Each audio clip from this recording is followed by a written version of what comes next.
جبو چارەسەریش پرزگرێکن civakî re û bi daxwaziya xizmeta gundiyên xwe dest bi projeya anîna înternêta asîmanî kir ji gundê xwe re gundê Tilxenzîr li Herêma Dêrikê û her wiha ji gundên derdora wê re. Gundê me fira û mezin e û xelkê wê jî gelek ji derve hene û itîsalat nînin. Netîca wê jî me ev meşruya hedeyna ji ber xizmeta vî miletê heye û niha hemî jî ketine tê û tewasıl dikin û yê me em di gund niha li ser vê înternêtê ne.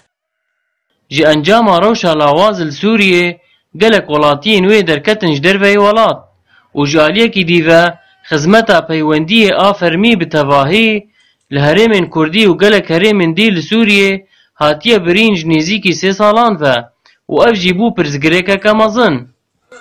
Beriyan hane xweş bû, gelekî jî telîfon nebû, erdî netlaxtî, internêt nebû, tiştek nebû û tiştîn ha aniye elhemdulillah yani gelekî xweş. Zlamêm Ewropayê netkarê telefonayê bikim, zarokê min jî gelekî aciz bûn sûretê bavê xwe nedîtin û şîngî ve hinga ew şêr got etnê çêkiriye min gelekî kêfxweşin.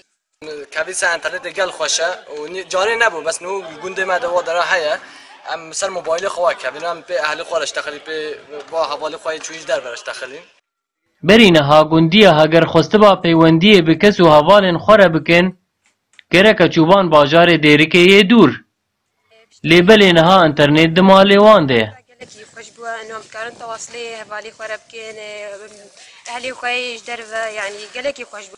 مضطر بون هرن ديركي كفينيتا وداري ولوج برا مهلا خور بيشتغلن وبراستي يعني كجن وكتشك مثلا واي زحمتي ديت انه يوميا هرن انه اجي هناك زلامي خور تشتغل هناك هفالي خور دوستي خور ناسي خور بيشتغلن جمع نبو ونهاوي هاتيا جمع والحمد لله امشو كاشكا خويا اوروبا رشتغلين وبخدي قالك خوش بو وقالك تازه بو بهنا ماجي فرابو يا بيجي فرابو.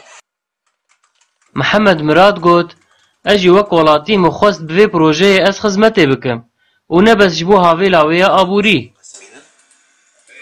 Em tên ser remzê şetkin. Yê me mesela me hema her xizmeta vî miletê heye. Em ti kesî istiqlal nakin. Yê me em heta ji me tê em dixwazin mêgata yani erzan bidin xelkê. Tevlî rewşa lawaz û gelek zehmetiyan miletê Sûriyê dixwaze bêje ku jiyana wî her berdewam e û dikarê bi xwe welatê xwe ava bike. Fener Ehmed Orient News ji gundê Tilxenzîr li Devera Dêrikê.